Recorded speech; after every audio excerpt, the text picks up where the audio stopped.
Hello, are we ready to start? Hello, dear colleagues. More than happy to see you today. We've got a very unusual and interesting guest today. Please write yes in the chat box if you have already been to our meetings before. Please write yes in the chat box if you have already been to our meetings before. And write down your name as usual and your city, and I would be very happy to welcome you today. My name is Natalия Чекурова and I'm Educational Director of RELOD Northwest. And today we are going to welcome a very interesting guest, Kate Somerville, and I hope you will enjoy every single minute of her beautiful British English. Today we are going to discuss Fornix Method. Please write plus in the chat if you have already heard about this method, or maybe you have already used it. Please write plus in the chat box. Right, I see yes, okay. So have you ever heard about Fornix method and maybe you have already used it while teaching? Please put plus in the chat box. Okay, all right. So as you know, RELOD is going to celebrate anniversary soon, 30th years anniversary. RELOD is Russian and English languages open doors. Exclusive distributor of Oxford University Press LT in Russia. And we organize and develop professional development, standardized English language testing, and organize international context for you. So we try to provide you with all the resources and tools that you need to be brilliant teachers in your field. So today we are going to welcome a very interesting guest, Kate Somerville.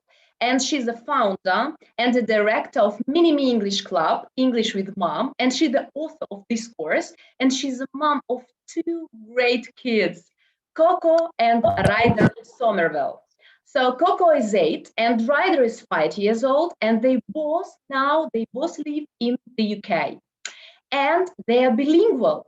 So Kate will share her experience today, and we are going to talk about reading skills with pre-primary and primary students and about phonics. Welcome, Kate Somerville.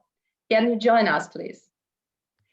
Thank you so much, Natalia, for that beautiful introduction on a very special topic.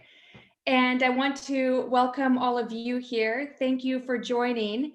And please, write in the chat if you would like to ask a question, if I'm speaking too slowly or too quickly, or if you have something to add, I would love to hear from you. Phonics is such an important topic. It is discussed in England from probably before birth because parents and teachers are extremely involved in their child's education here. It starts very young. And when phonics is adopted by the government and by everyone else several decades ago as the best and most efficient way to teach children to read, of course, every parent took an interest because phonics is actually something that you can start even when the child is 1 year old. I will go into this in more depth, but it's because it's really based on listening. So today we're going to speak about phonics, about how it's used in the English school system and how you can help as a teacher. And I'm going to put this in the bracket of a teacher as a parent, as a grandparent, as a teacher who teaches children, as a tutor, and how you can use this method more efficiently and maybe some insight, hopefully, of how you see that it's used here. How MiniMe English incorporates phonics in a whole complex system of its learning in all the modules, and how it goes from this very beginning stages of easy phonics to more complex. What kind of materials we think would be very helpful to support reading and phonics reading, and also about how children can stay motivated. Thank you very much, Kate. And dear colleagues, please, if you have any questions, please do not hesitate to write them into the chat box, because I'm reading the chat and Kate will be more than happy, and me too, to answer your questions. Please write in the chat box all your questions that you have. Kate, I know that your kids visit and go to private schools. Can you tell us about the private schools in the UK? I think it's really interesting. Private schools in the UK are a whole, as you would say, kettle of fish. And what I mean by that is, while state schools, of course, are very powerful and there's diversity there, to get into the right private school, you decide that at an early age. I went to visit schools even when I was pregnant with my children to make sure that I understood which kind of school I wanted my children to go to and what it would take for them to get into the school, which is even more important and more challenging. What I found is no matter the school, they expected for you as a parent or as a tutor to be already working with your child well before they get into the school and helping them develop and helping them emotionally develop and be ready to learn. And it was very eye-opening. And I thank goodness I took the education of my children very seriously, because if I didn't, we wouldn't have been able to get the children into school. And I just see in the chat, yes, I have an American accent. You picked that up perfectly. I left Russia when I was very young, when I was 8 years old. And I want to emphasize this as well. The earlier that we teach our children English, the more chance they will have at losing an accent. And that is a proven fact because of how they can apply and listen to different sounds easier than as we get older. And I lived in America for 20 years. And then I have now lived in England, where I gave birth to my children and got married. And I've been here now for over 10 years. So that is in my life, over 30 years abroad. And my American accent has stayed with me. And it's interesting to say my brother left later in Russia and he still has a bit of a Russian accent. I want to go back to that with phonics. It is so important that the sounds of the letters are taught properly in the right pronunciation from the very beginning, because that will really make the difference between your children being able to speak fluently and and have a proper accent, a proper British English or American, in my case, accent, as opposed to pronouncing with the language that they were born with, which is, in this case, will be Russian. Let me ask a question to all of you colleagues here today. Do you know that there are two different ways to teach phonics? That one is called Analytic Phonics and one is Synthetic Phonics. Please put a plus in the chat if you know that there are two different ways. Okay, very interesting. I'm glad that I can, okay, interesting. So I'm really happy to hear that, because it's something that was enlightening for me as well. So phonics is developed as a way to... Kate, can you switch on your volume, please? Because we are off. Kate? Mm-hmm. Oh, I'm sorry. Okay, great. No, it was... Okay, perfect. So what I was saying is I'm very happy to be able to speak about the two different types of phonics teaching.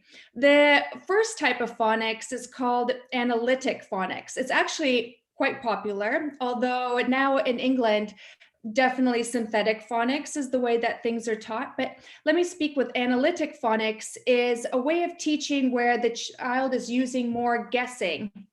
The child is encouraged to take cues from the first sound of the word. For example, in sun, it would be to divide the word to say s, and then with the pictures and the rhyme and end part of the word to make the complete word of sun. So they will be learning words that sound the same as un together, and mainly concentrating on splitting the word with the first sound and then trying to guess the second sound over time, being able to do that quite quickly because they will recognize it.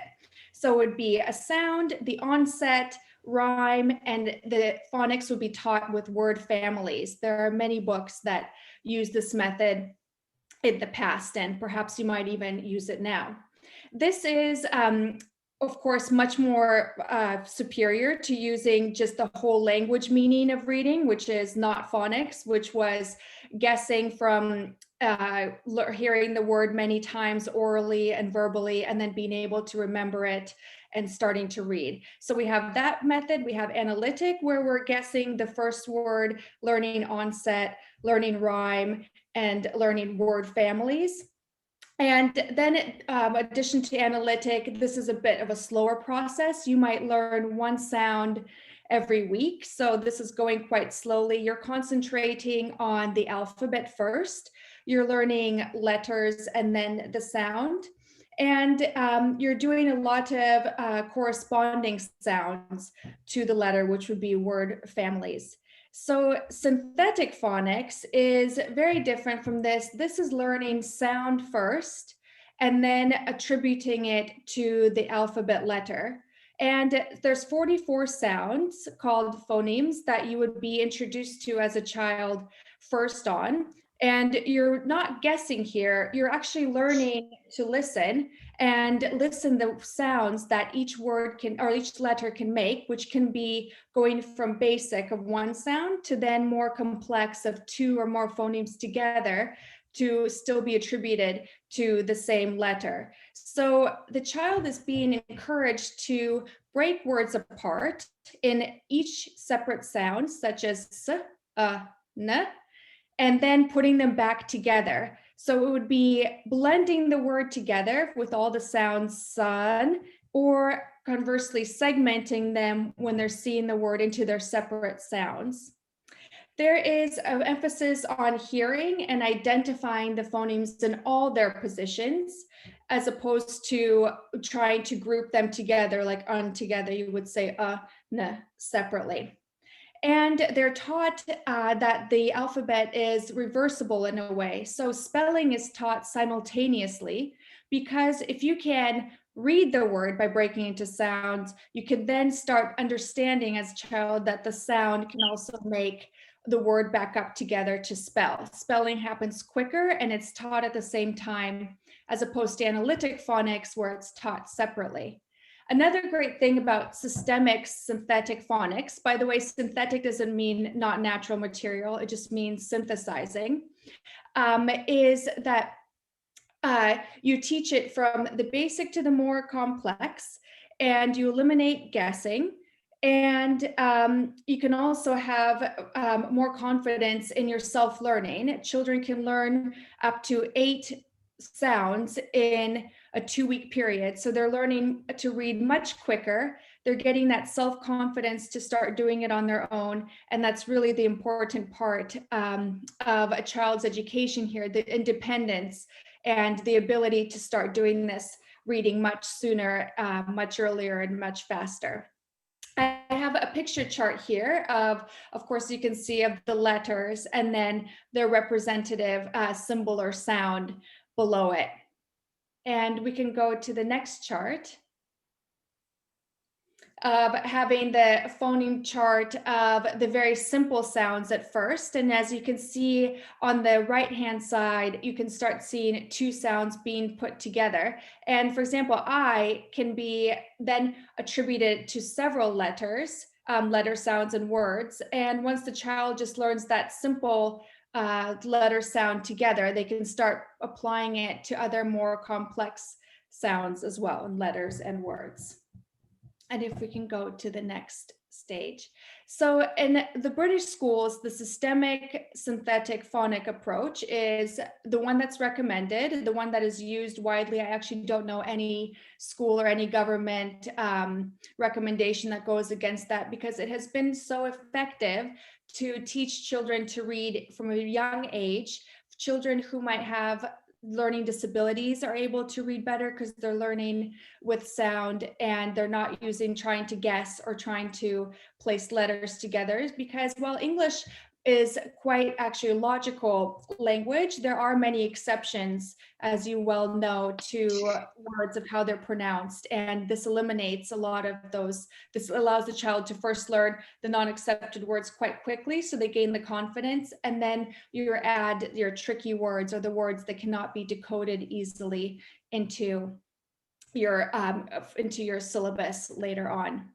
And the way that schools support this as well is they give a reading book every day to the child with a reading record. And why phonics is so amazing is that you can start reading so early in the teaching. And there are several books with the Oxford Reading Tree that allow you to follow a syllabus of learning phonics and read at the same time. So the child will start reading very early on, and the parent will record the progress every day, and the teacher will check as well when the reading book comes back the next day where the child is at, and that way they can keep their confidence and the phonics speed of learning at a good stage. The other thing I wanted to mention about phonics and what I said about pronunciation, if we teach children early on, and if we use the synthetic phonics method, we are teaching them the right pronunciation of sounds early on, which is so, so important. And I'd like to emphasize that teachers here get training on how to pronounce the sounds correctly of the phoneme sound correctly, because it's so important to do that at the very beginning, and that is continued on from preschool to first grade, second grade, from the children are learning to read phonics, and the right sound pronunciation is used all the time, and the letter sound is very rarely used. Even here in my son's school online, as he's going right now, they're going through the oi sound, they're doing oi words, and it's always when the child is asked, can you spell that? Do you know what kind of sound is in toy and what kind of letters are in there? And instead of saying T-O-Y, they're of course encouraged to use the phonic sound of the letters. So another thing to say is young children are encouraged to listen to nature sounds, rhymes, music early to develop this listening skill that is very important when they start reading with phonics. And the way that phonics has been also proven to be so effective is if we can do decoding, breaking the word down into sounds, putting it together, plus listening comprehension, where the child is listening to the sounds, making the words, their reading comprehension grows exponentially. And that has been an amazing finding with this system. And we can go to the next slide. Mm-hmm. Kate, can I ask a few questions to our dear colleagues? Please write down in the chat if you teach primary and pre-primary students. Can you please write down yes or plus as you wish if you teach primary and pre-primary students? Let's have a look. Why are you here? Maybe your parents as well, or maybe you teach your relatives or your own kids. So write plus or yes in the chat box if you teach pre-primary and primary. Okay, great. Mm-hmm. If you have any questions so far, please do not hesitate to ask Kate. You can write down in the chat. We are reading carefully. And the second question to you, if you are using phonics with your students, please write yes in the chat. So let's have a look. If you use this method all the time, just write yes in the chat if you like this method, if you think it's useful, and if you think it's worth using with your students, with your pre-primary and primary students, your own experience. Okay, let's have a look at the chat. Right. Okay, great. Mm-hmm. So, Kate, as you see, almost all of our colleagues are using this method, and they have their classes with pre-primary and primary students. So can you tell us a few more interesting things about main principles concerning schools in the UK? Absolutely. I would also love to add to those questions whether you find it difficult to motivate children in reading, or if you have any challenges you would like to ask. How British schools approach teaching phonics, because of course it's systematic, there's definitely a syllabus to follow. We're following from the simple to the complex. We're incorporating phonics into a larger teaching method. It's not just that you're learning phonics, you're learning things around, of course, reading and using pictures.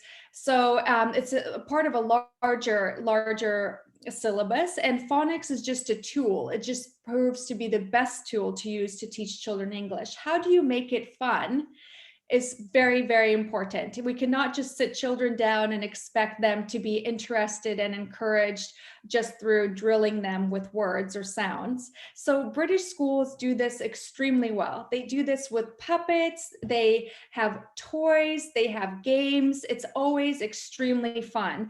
And phonics can be incorporated because it's sounds, because it's usable anywhere. You can do different activities with them. It can be outside. It can be using non-traditional books for reading, like comic books or different stories. So the British school system, the kinds of games, actually, that's a great, I actually have a website that I will show you from the government website, which has lots of games, very simple, and it's very long, and it breaks down all of the phonics teaching. So I'm really happy you asked. There's the games are all listed in there, and I will share that with you. And the nature sound ones as well, which is fantastic. A lot of the start of being able to be a good reader is being able to listen carefully and try to mimic different sounds. So it's really important, and they describe it in this website that I will share with you.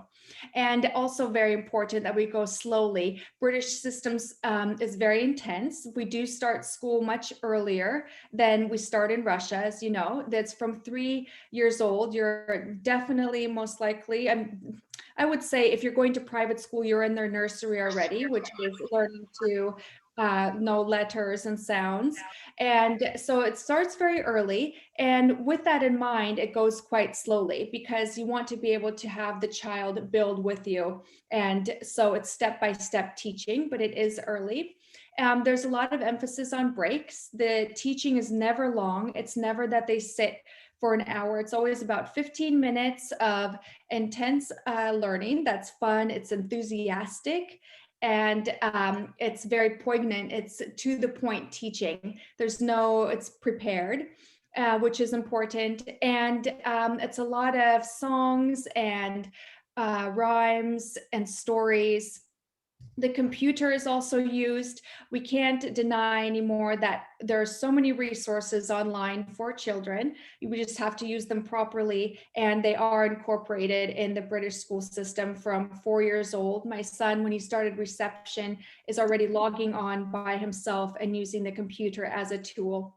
And there's lots and lots and lots of rewards, a little bit of competition, maybe even a little more than a little, to make sure the children keep striving for their best, and a lot of encouragement. And it's always positive. While the system in England from private schools is proper, you have uniforms, you have certain code that you adhere to in the classroom, and you're expected to know this outside the classroom, even if you're very young. It's always very positive. And the way that we do positive encouragement is we try to not acknowledge things that are not going well for the child, in terms of maybe they don't read so well yet, or maths. We put that aside, and we really focus on what is happening well for them, and we give them lots and lots of praise.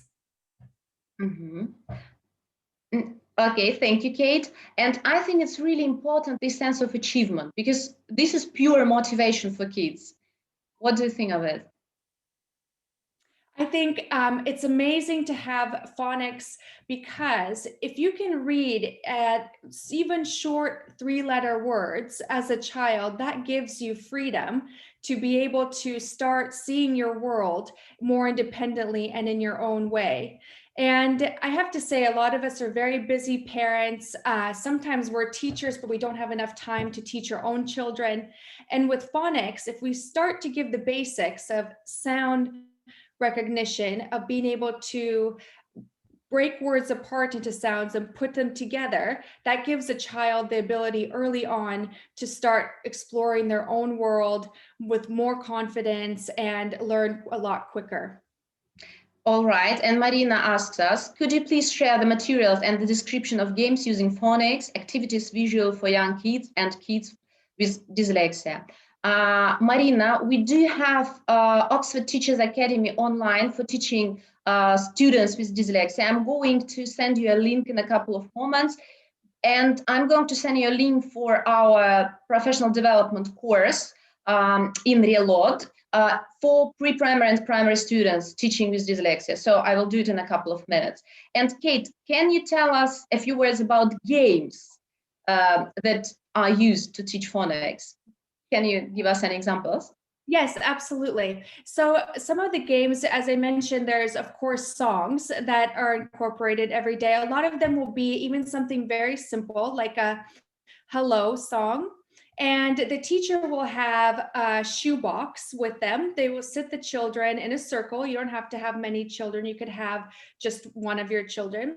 And you start with hello, hello, how are you today? So we're getting them used to certain H sounds. And in the box will be maybe 5 or 6 toys or small objects that all have the same sound to them. So it could be, it'll be hard to pull off the top of my head, but it will be anything from even a fuzzy little ball to a fun toy, something that they can relate to each other, that the teacher will pull out of the box, say the sound, and place it on the floor. Then there will be one object that is different from the rest that will be pulled out, and the child will start to be hearing different correlations between the sounds. There'll be something minor that's different about it, maybe the same F sound, but a different object. So that's something that I've seen has been used quite a lot. And then rhymes, of course, are always used for trying to teach the same sound correlations. And then as you'll see in the website that we'll show in a short bit, there will be lots of examples of how to use puppets and instruments or household objects that will also help with sound recognition.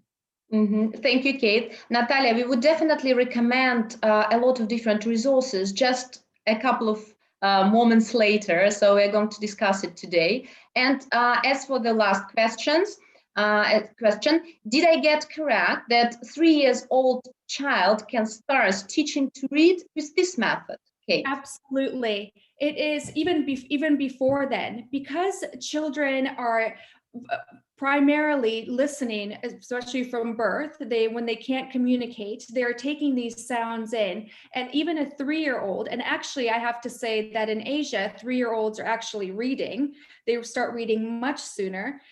Here it's at 4 years old that you start reading, but 3-year-olds are already taught sounds. They already incorporate the methodology behind synthetic phonics, which is learning association of sounds to objects, to letters, and how they're pronounced. The important part to that, of course, is learning yourself as the teacher to pronounce the sounds correctly, so that you're teaching them properly and using them properly, so that your child then has that as a pattern that they build on. But absolutely, at 3 years old, here it's already, they are learning to recognize their name. They can often do their surname, their address. Absolutely, phonics is started from a very young age. Thank you very much, Kate. And thank you for being so active, dear colleagues.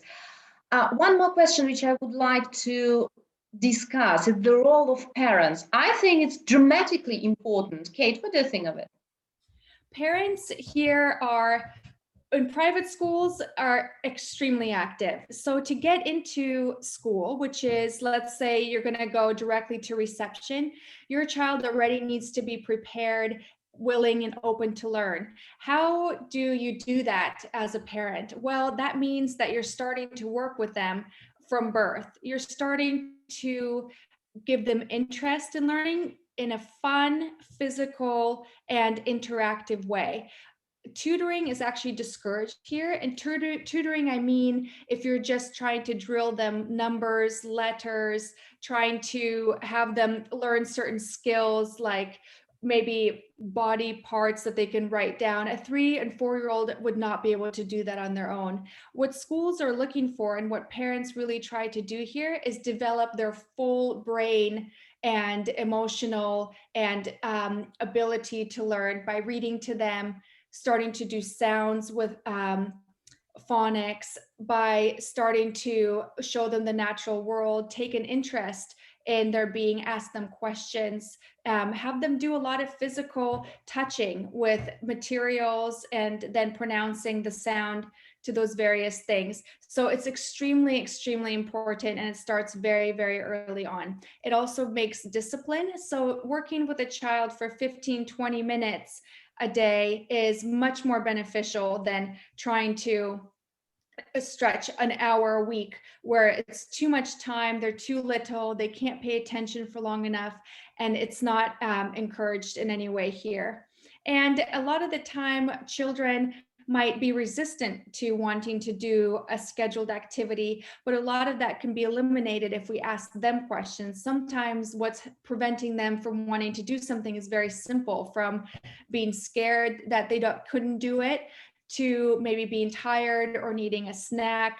We assume for children a lot because we think we know better, but actually putting that independence onto the child is by far the best way to have them self-motivated, be a self-learner. And also, I said, I don't know how many of you use positive discipline. We did a webinar about this, and we have included child psychologists, neurologists in our webinars for MiniMe English, which help us to understand the child's brain and the new modern techniques for how we can motivate the child. And positive discipline is an extremely important part of that. And what it has to do with is a lot of praise. Don't worry about overpraise, specific praise. Pick something, not general, like I like that picture, but something about what colors they used, how they stayed in the lines, something that the child can feel proud of, that they can point to, not overall, because overall praise, is a lot of generalities that then get repetitive. So that's important. And a lot of rest. I want to mention also the physical aspect that I touched on. So doing physical activities of remembering words, jumping, running, are super important, and they help with memory. And that's also a MiniMe technique that we used extensively, and it's used extensively here in schools. And the alternative methods, as I see as a question in the chat, is there's whole language learning, which is, as I mentioned, some used to be that if you say the word enough verbally or orally and have them read, that the child will start recognizing it, if you mention it 7 times in 7 different contexts. But what's been found is that that's not effective in actually going back to children with disabilities or dyslexia. They were being left behind and not being able to read until much later on and with much more difficulty. So phonics has been shown and proven to be a superior method to children being able to read, especially children with any kind of disabilities, or if it's a second language, as in our case, and it's superior to the analytic and the whole language method. Mm-hmm. Thank you, Kate. And I would like to add a few more details. So I'm a teacher and a teacher trainer, but I have never taught pre-primary students. So when my daughter was born, I didn't know at all how I could help her. So for me, it was really important to learn about this method, about phonics, because I didn't know what to do. And I was a parent, I was a teacher, but I have never taught pre-primary students. So that was really challenging. Kate, what do you think of it?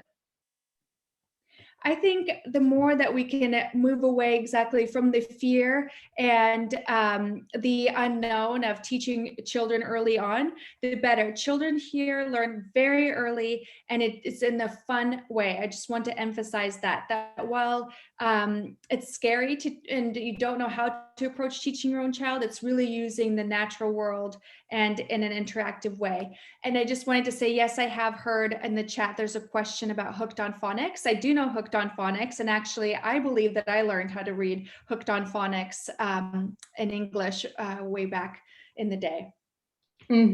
Thank you very much. And just a few words about the history of method. So can you imagine, it actually, people started talking about it in the end of 16th century, and in the end of 18th century, the Ministry of State Massachusetts, Horan declared this method to be old-fashioned. So after that, ELT experts were talking, debating, discussing all this stuff. And only in 2003, phonics became a leading method in the UK. So the history is really great. Kate, could you tell us a few words about resources? What could you recommend? The question that's been asked several times. It's very hard for us as parents and as teachers to always think of new and fun and especially exciting ways to teach phonics and to have it be effective. So I wanted to share with you first the government website on just a background of phonics, why it's chosen as the superior method, the research. And the second point of the resources is an amazing write-up. And it starts from phase 1 phonics, which is teaching one sound, to the more complex phonics when we're teaching 2 sounds or more together. And it goes through the stages, and at each stage it gives options of how you can use games. It describes games. It shows nature options. It shows you how to use materials in the home, and it tells parents how they can support the teaching at home, it's a fantastic resource. So I think you'll find lots of new activities you can use in your syllabus, or if you're a parent at home. Oxford OWL is 100% the recommended website here for supporting phonics learning. Maybe 100% is too strong to say, but I haven't seen another one yet that is as strong, because it has free books. They are at levels that support the initial sound recognition and then go into more complexity. And the resources for Oxford Reading Tree. So they have the books, some for free, that parents and teachers can use to help support the phonics learning of the child from the beginning, where they can start feeling really confident to read. And now I would like to show you a video of Ryder, my son, when he started to read with phonics. I have to say we also use the Japanese method of Kumon, so I'm very familiar with that approach as well, which actually has the same approach with reading with phonics and repetition and giving confidence. And just if you'd want to look at the video. Which, I don't know what this is, Mama. That says, so if we spit it, let me show you. I don't know. Lar. Large sandwich. Good job. A large sandwich.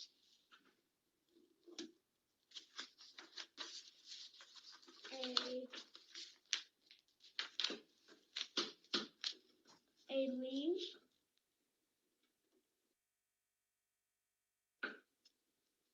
Green leaf. Good job. A puppy. Great. You're happy, puppy.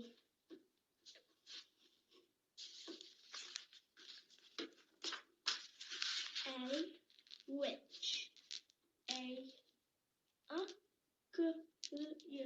Ugly witch.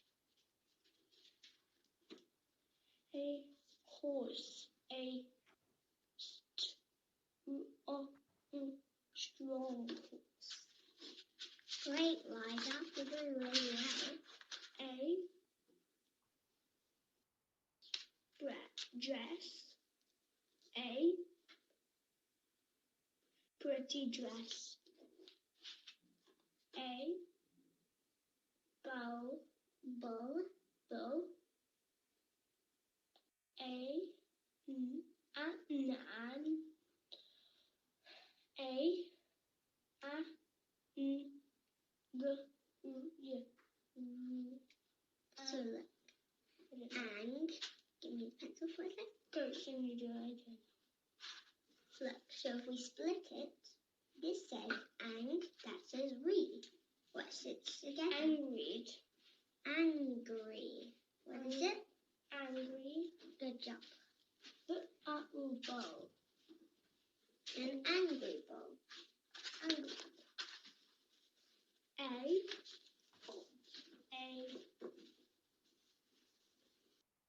That sound makes a qu. Ik. Qu. Ik. A. Sausage. Ik. Thick. Sausage. Jacket. A blue jacket. Good job, bud. High five. Stronger. You can do more. Stronger. Stronger. Double. Wedge.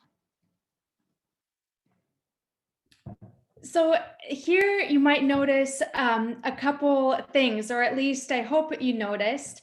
Ryder is he just turned 5, maybe he's 5 and 2 months there. So you can very well tell that we had worked on sounds well when he was 4 and well when he was 3. So certain sounds he was able to put together quite quickly and form a word and just say the word. And some sounds he segmented. So he split the word into individual letters and sounded out each letter.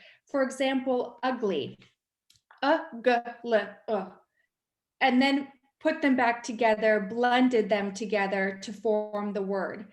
And it's very interesting to watch because a lot of this has been going through the process of segmenting, sounding, and then blending together. And you see Coco encouraging it, not stopping him, giving him lots of pause. And at the end, after he has attempted to say the word, she might correct it and say the full word. And that was not scripted, that was completely natural. So you can just see that this is how they're taught in school to help the child feel confident and self-esteem at his own trying. And now we'll watch Ryder 8 months later, and he's using an Oxford Reading Tree book. Rabbit.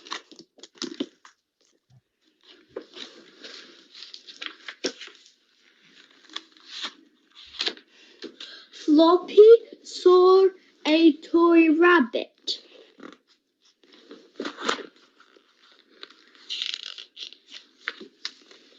Poor old rabbit, said Floppy. Nobody wants it.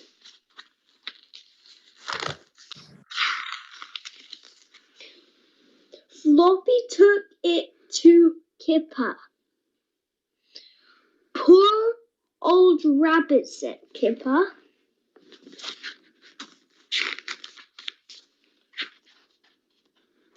Kipper took it to Mum.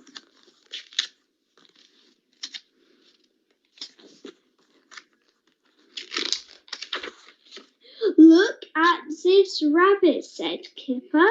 Nobody wants it.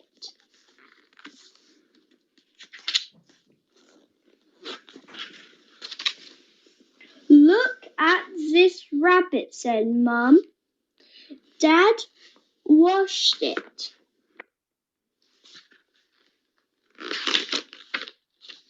Kipper brushed it. Chip and Will mended it.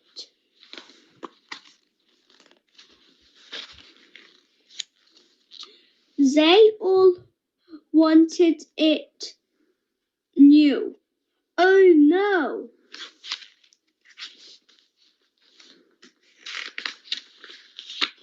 Poor old rabbit, said Kipper. That's the end. That's the end. I want to say that Ryder had not read that book before I gave it to him. So any hiccups, it's the first time that he had seen the book. And I thought that would be important to show, because I wanted to see if he had trouble recognizing or saying a word, what he would do. But he read it fluently. And I also want to say that it did take him a long time from level 1 to get to level 3. He actually went to level 4 yesterday. They don't rush the children. If a child needs to be on level 1 reading books for, let's say, 4 or 5 months, it is absolutely fine. There is no problem with it. Most important thing is they pronounce the sound correctly and they feel the confidence to do it themselves. I wanted to say about the question of whether you can teach reading to pre-primary before they're reading in their own language. Absolutely. Many children come with knowing already 2-3 languages, reading in them simultaneously. Children have an amazing ability to learn more than one language from birth, and it's encouraged because it develops a different part of their brain that is otherwise not being activated. 100%, it won't confuse them, and they can do it at the same time. Mm-hmm. Thank you very much, Kate. And I think that actually there are so many questions to consider. And that's why I think it was one of the reasons why you decided to start this interesting project, MiniMe English. Can you tell us a few words about that? I am passionate about teaching my children. I'm passionate about them being the most successful they can possibly be. And what happened to me during this coronavirus pandemic is my children started to be at home and they were learning online, and they're very young. It was extremely difficult process emotionally, mentally, to try and keep them encouraged and excited and learning on a computer screen. And simultaneously, I was teaching my own children Russian.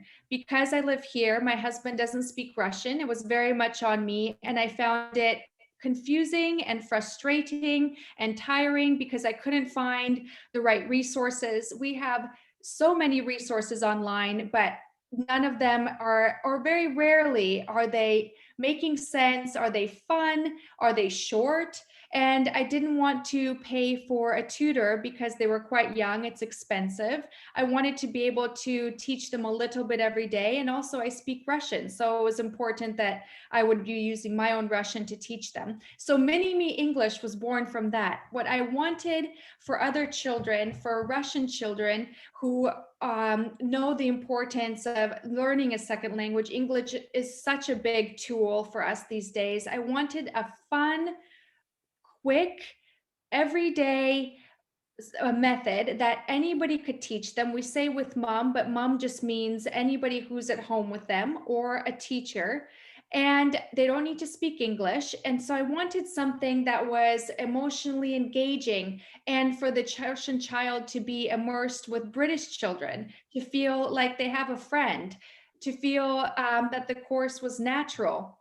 And so I created this with my partner who authored the course, who has many, many years experience as a methodologist and as a teacher, to create a step-by-step plan that the child would be learning and listening to proper British English from British kids, like a live textbook with videos, 15 to 20 minutes a day, where they wouldn't get tired, where they would feel encouraged, and to be learning all of the important parts of the language, phonics, mathematics. And the most important thing is what I saw, which was lacking, is sometimes English is taught in a way where you just memorize automatic responses. So many of these cartoons and other methods that I've seen used, the child learns, how are you?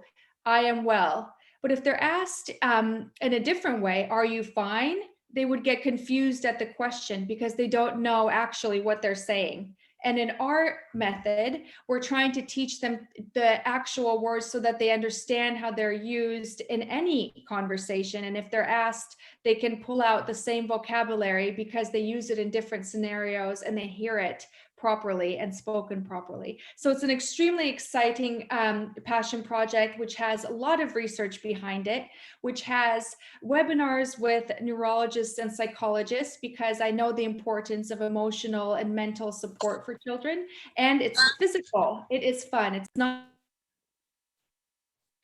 Kate, switch on your microphone, please. Yes, and so I think it got switched off by accident. Yeah, So that is, this course is something that is very close to my heart, and we've tried to make it accessible as well, so that it's not expensive for parents to do, and it starts early, because the research shows the earlier you start teaching the children, the better.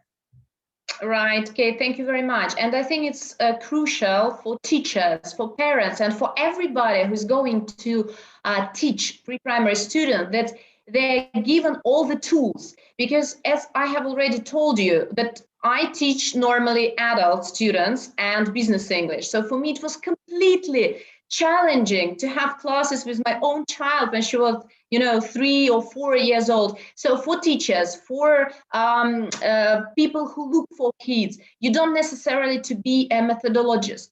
You don't necessarily to have this experience of teaching pre-primary, primary students, because you've got all the tools you need in this project. So let's talk about what to do if you don't know what resources to choose.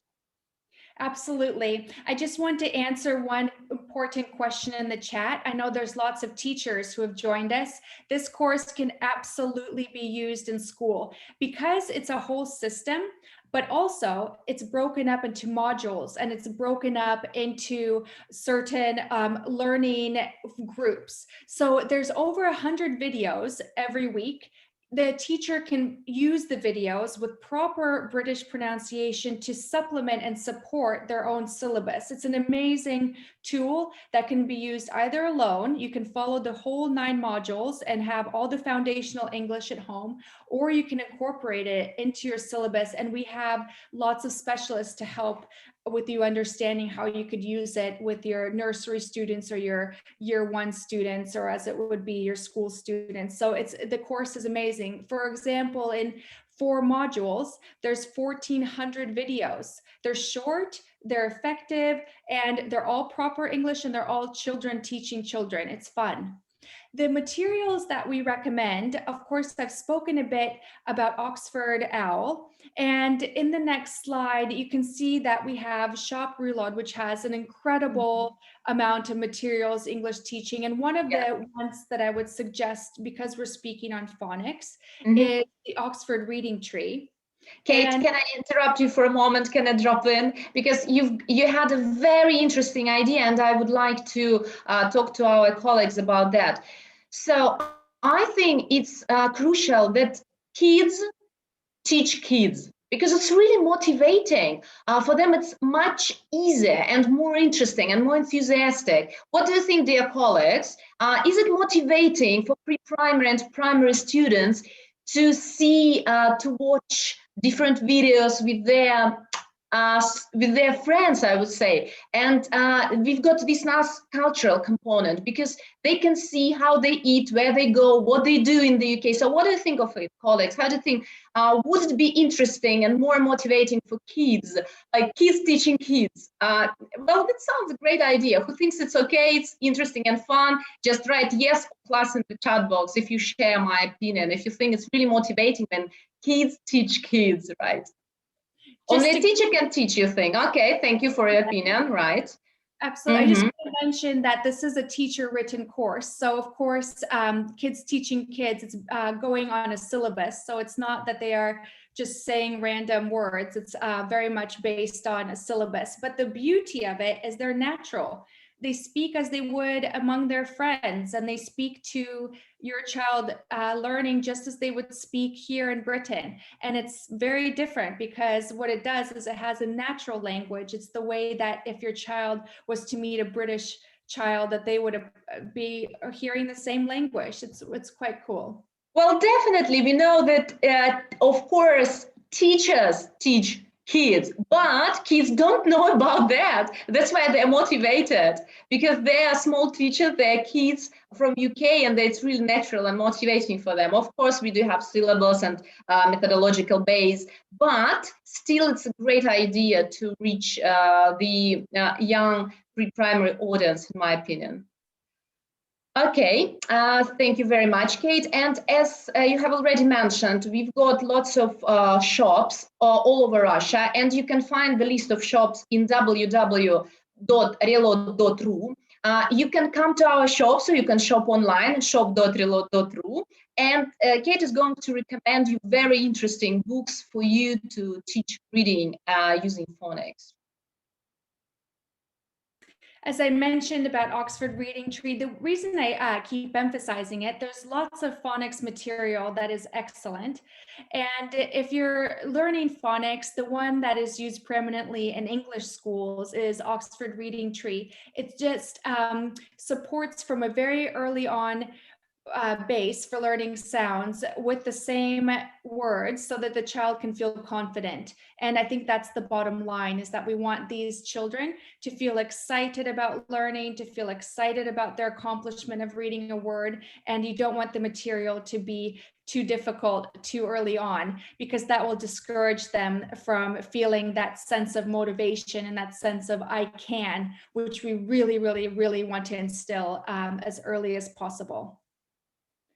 And another way to supplement, which is fantastic, it's more mobile, is to do cards, because cards, you can do one card, you can do 5, depending on the child's mood. And it also gives variety and more excitement. It's sometimes very hard to think of really neat activities on the spur of the moment, which us as parents have to do so often. And having a card that gives you a little idea to do something with your child that's more interactive and that teaches them at the same time, it's a great resource. So I use them quite often. Very interesting comments, Kate. Can I read it for you? Right, okay, I love this comment. Just a minute. Natalia is writing, yes, because I realized that kids in the primary schools want to be treated as adults. When we watched different cartoons, they told me that they are not small, so they need even books, not with cartoon heroes, but with real children. And I think it's a very great command. Absolutely. It's so interesting. I think because children now are so infiltrated with very quick flashing images and with cartoons, they're quite actually becoming discerning learners. And sometimes they just want to see real life. So that makes me very happy. And for my children, that's the case. They love to take example from somebody who's slightly older and who represents them, who it looks like them or doesn't, but as an atmosphere that they want to know about. Yeah, and I would like to add a few words about my English alphabet poster, which was created for pre-primary and primary students by Irina Kozhukhareva, one of the authors of MiniMe English, and she's a great methodologist and a Kate's partner. So I would strongly recommend this poster for pre-primary and primary students as a supplementary resource. And going back to our virtual class, like I said, it's a live textbook. The methodology behind it is researched using all the modern techniques, using all the modern research of psychology and emotional development and physical development. My son did some neurological development classes. And what we found there is actually any sort of delays or certain issues that we saw with him. For example, he had a sensitivity to clothing or to materials or to being around too many children. He was quite shy, was actually super interestingly a developmental delay physically. It had nothing to do with his brain or his abilities. It was actually physical. And we took all that knowledge and the years that he spent at the center going once a week and working on muscles and working on even jumping and crashing and ball playing, all those things which seem, quite maybe every day, or you wouldn't think about them, are actually really important for young children and in their mental development. And we incorporated this into our course to make it a whole brain course. It's not just watching passively. The child is active. They're hearing words in different contexts on video. They have printouts. They're doing little testing quizzes at the end to test how far they're getting along. You're the parent or the tutor or the grandparent is getting support with the author, Adina, and with myself throughout the week. And we also have a Telegram chat. It's a really full immersion experience. And the best part is it only takes a few minutes a day, but the child, what they gain from that over the course is full foundational knowledge in reading. So I would love for you to experience our course and see how you think about the way that we teach. And I would like to add that it's based on content and language integrated learning, on total physical response and method Fornix that we are discussing today. It's crucial because I think projects are really important for kids at all ages, talking about primary, pre-primary, and even teenage students, and even adults. So I think it's really very important and major part of MiniMe English. And you can do it in your own time. As a parent and as a working parent, there are a few opportunities to have actual quality time with your child. Lots of opportunities to have discussions and conflict and concerns about, I don't want to eat that, or get dressed, or we need to hurry out the door. But few moments where we can actually be spending quality time together. And because this course can be done anytime, because it's all written for you, all the instructions, what to watch, the order, how to use the materials, you can spend that time together. That's educational, it's fun, it's interactive, and actually for parents or tutors or carers who don't know English, they can learn at the same time. So I just think having a computerized experience, but that's physical and that's actually connecting with other children and with the person who's helping you learn, it's quite amazing. It's a great tool. Kate, here is the question for you. What kind of prizes do they use in schools in the UK? Oh, okay. So you probably meant prizes, I'm assuming. Prizes, right. Of course, prize, not price, not how much money. Yeah, no problem. What they use in schools is they use badges, which you get at the end of each quarter, so 3 quarters. At the end, children will earn, from 20 children in a class, 4 will get a badge, for example, citizenship, which is being open and a good learner, to being kind and following the golden rules of the school. And 4 children will earn badges, which are pins, for example, industry, which is actually applying knowledge and how well they do work. Every child has a sticker chart in the classroom, and the sticker chart is used discriminately, but often, for specific accomplishments of tasks, for kindness, for having being dressed appropriately. The way you present yourself, even as a 4-year-old, is very important there. That you have, for example, for boys, you have your tie, your jacket, your shoes are on properly, you're tucked in, and there's prizes for showing up and being well-dressed, clean, and being presentable to your atmosphere or to your environment. There's bonuses that get given out, and the way that I see bonuses given out, which is the teacher puts them in a book, and if a child has read something particularly well, or for example, they wrote a story and they really tried to write neatly.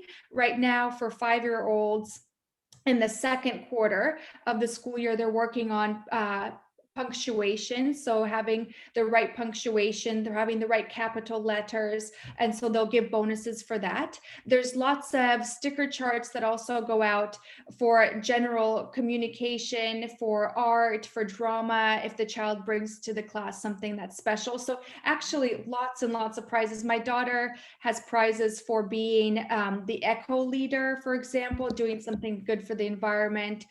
There's form captain, which is the head girl of the class, who's supposed to be the leader for, and the right the best presented person for the class who's trying their best. So the prizes are numerous, and they're every week and daily as well. There's handwriting king for the person who that week who wrote the best. And I have to be honest that the children do look forward to them and they take knowledge of them.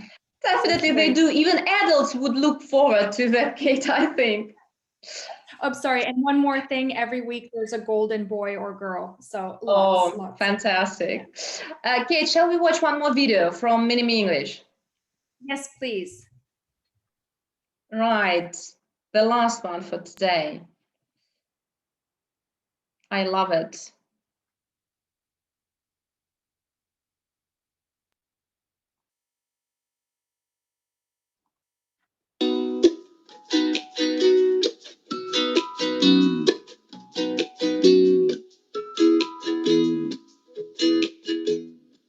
This is the letter K. The letter K makes the sound K. K. K. Let's write it.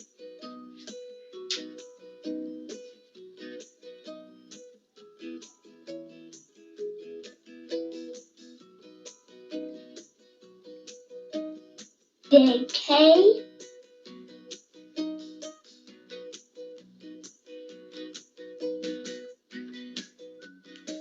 Little K.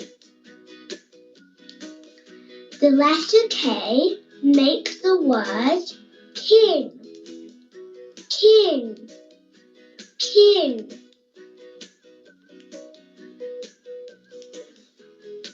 King.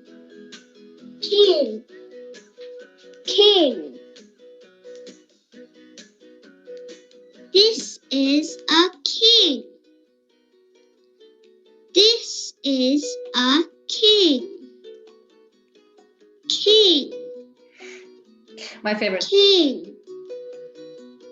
King.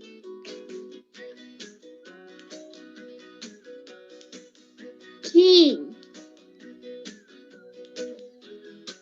Great. So you can see a bit of an example here. And going back to the question of could you use this in school? Absolutely. If you're learning the letter king, the sound K, you can show the video and have the proper pronunciation with a child that can be copied quite easily. I wanted to say about the gifts. Actually, there are gifts. I have to say that the British system discourages being too individualistic in certain ways. I mean, you can't really wear anything that's apart from the uniform, no jewelry, no painted nails, no things in your hair. You can only wear, for example, if the uniform is green, you wear either green or a black headband. Your hair is tied back. So in that way, the British are quite demure. They don't want to show that children can be more affluent than other children, but they do have certain prizes. For music, the music teacher will put stars in the back of my daughter's book for her piano,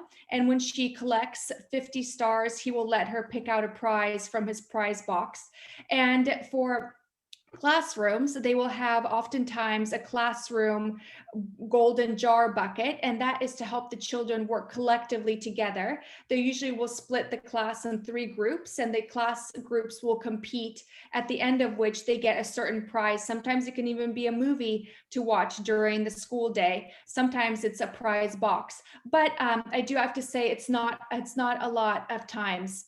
But they do get prizes, and they're usually quite interestingly just very simple. It can be pencils with a scent or some kind of cute little stuffed toy, nothing that would call for jealousy in terms of the physical gift, but it would children would pay attention because of it's special, because you got it from the teacher, but it wouldn't be expensive.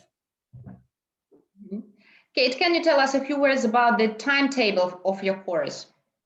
Absolutely. You can do it in your own time. It's always 15 to 20 minutes. And the way that we would encourage you to spend that time is every day, because then it emerges the child into the English language speaking world to help them little by little acquire the knowledge and to hear the pronunciation, to have the right emphasis. And what we start with is Irina will lead the week for the tutor with a webinar explaining what the week of the syllabus holds, what the children will be learning, how it should be taught, any special hints or fun things to do with the child. And when the tutor begins the week on a Monday, let's say with the child, they will start with a video with, of course, they'll start with the instructions for the parent, then with watching a short video, and then supporting the video with a written worksheet, coloring, an activity, and then with a short quiz to help solidify the information they learned. And during the week, it's being built upon itself with including physical activities during the week every day. So there's 5 videos in a day. They're all short, and it helps for the child to have a movement. It has a feedback lesson where the child is interacting and repeating words. It has elements where the child is just learning the new language or vocabulary, and it's always done in a fun way. Right. Okay. Thank you, Kate. Just a few words for our dear colleagues. Discounts. A minute of discounts. So try the first week for free. Today you spent with us more than 1 hour, and I hope you liked it. So we would like to give you lots of interesting things to use and to try. So 1 week of MiniMe English for free. 50% discount for the standard package, and a special discount for institutions in case you buy more than 5 or more than 5 packages, and 15% discount for participants of our course for books for pre-primary and primary students. And of course, you can read different reviews. And the most important thing, which I would like to emphasize, that this is for parents, for teachers, for people who look after kids, because actually you don't need to think of it, because we have already done it for you methodologically, with the videos, with the content, everything you need. Just dive into the course and feel this power of sense of achievement on your kids and motivation. So if you have any questions, and if you would like to learn to study more about the course, just go to www.minimeenglish.ru, or we would be more than happy to consult you, info@minimeenglish.ru. We would be very happy to answer your questions, to consult you, to meet you in Zoom, WhatsApp, Facebook, whatever, to discuss everything you want concerning this project, absolutely for free. So please, if you have questions to Kate now, you're more than welcome to ask her. And while you're writing your questions, I would like to remind you that you can find us on Facebook, Instagram, Vkontakte, YouTube, and info@minimeenglish.ru. Any questions are welcome. Kate, would you add anything?